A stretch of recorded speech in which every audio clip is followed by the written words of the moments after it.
Welcome. It's your boy Jay Shad once again from the Behind the Bench Network. Shout out to Jermaine, JB, and Kelvin. Check their videos out. Also, subscribe, like, share, comment, turn on those notifications so when we drop a video, you'll be the first ones to get it. Other than that, let's get straight to it.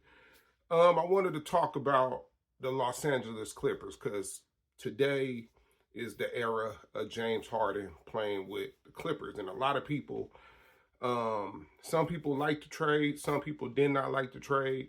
I was one of those people that initially, when I heard when the trade dropped that close to midnight, I didn't know what to think about it. I didn't know how James Harden would mesh. So I took a couple days, to think about it.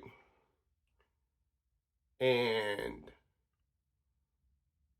I was supposed to upload this video a couple days ago, but I'm uploading it now. But this is my thoughts.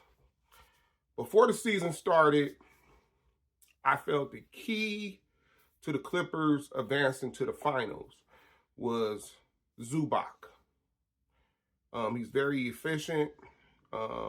He can score with his back to the basket. He got a soft jumper when he's allowed to use it. The analytic numbers, which a lot of people use analytics, I really don't, but just to back up what I'm saying, when he's on the court, he's always a plus. He's never a minus.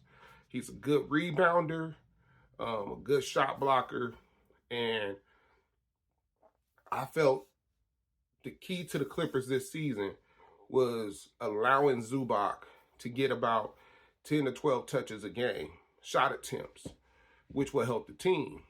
You make Paul George your primary scorer, who's supposed to give you somewhere in between 28, let's say 26 to 30 points a night consistently.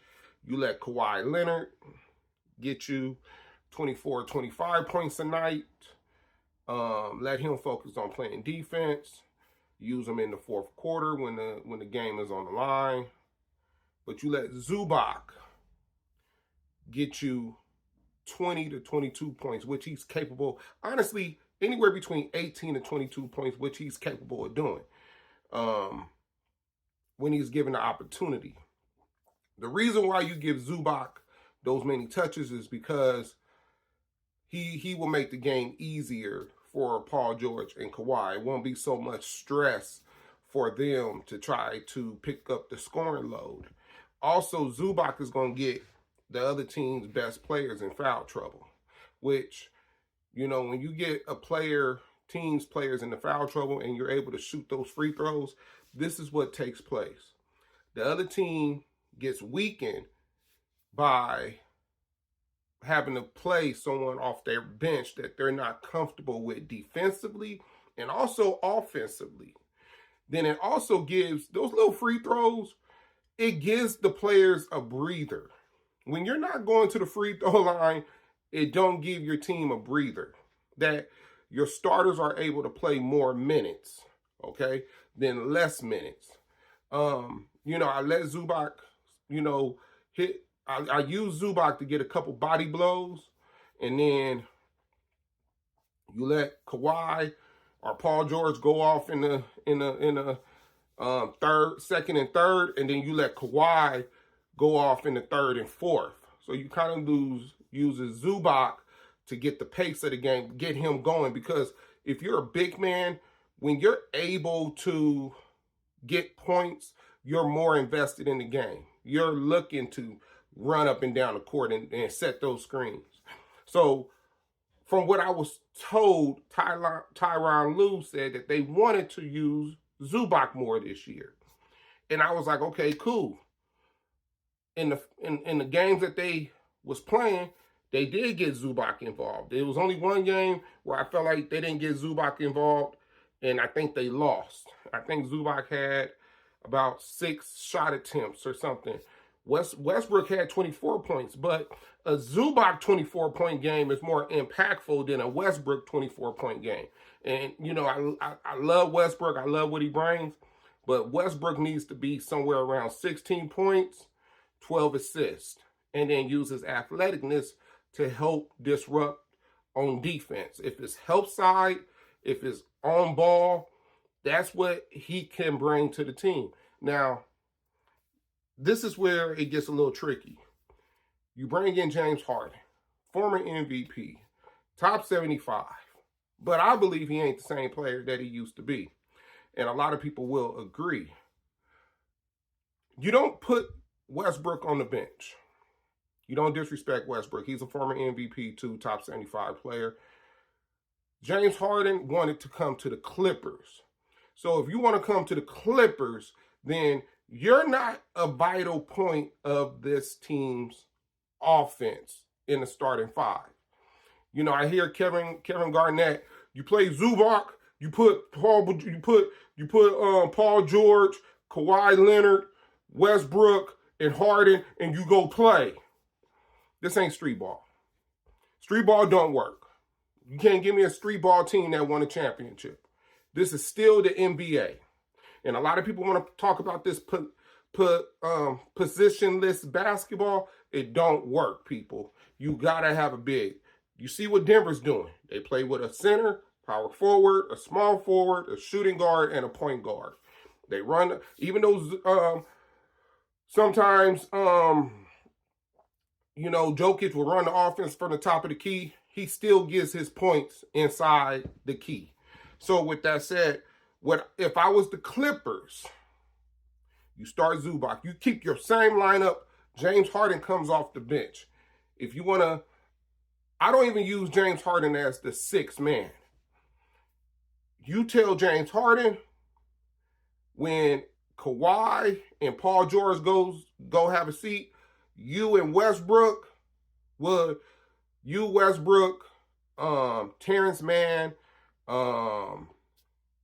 Norman, and who they hold on, give me a second.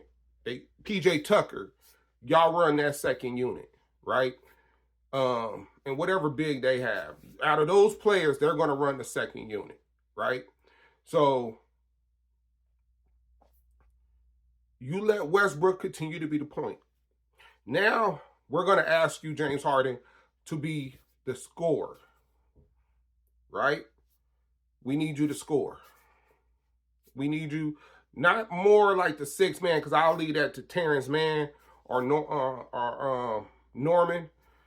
Is it Norman Powell? I can't think of his name, but I let them do the bulk of the scoring. If Zubac is still in the game, you feed Zubac. But do not come in acting like we need you to score 20 points and 12 assists. We don't need you for that. You're just here. If we need you to be the point guard, then be the point guard. If we need you to score, then be the scorer. But we're not even asking you to score 20 points. We're asking you to score somewhere around 14 points, which you should be capable of doing. And now the pressure ain't on you, so now you're more comfortable playing that role. Because Paul George, Kawhi, and Westbrook, Zubac, they're the ones running the show. It should never be Paul George, Kawhi, Westbrook, and James Harden on the floor at the same time. Never should be, and because they're going to be too small. And you want to keep Paul George fresh, so you don't want him guarding power forwards. You see what I'm saying? You want him to stay guarding who he's been guarding, small forwards, and that's pretty much it. But I tell James Harden, look, man, you coming off the bench. This is what it is. If you don't like this, then guess what, man? Retire. Retire. Because ain't nobody going to trade for you again. You don't have no leverage. You do not have leverage. But that's my take on the Clippers, what I feel, what they should be doing this season with James Harden added. He's a role player that needs to play a role. Don't mess up the chemistry that you already had with the Clippers to start the season. I'm your boy, Jay Shad. This is Behind the Bench, and I'll see you when I see you. I'm out.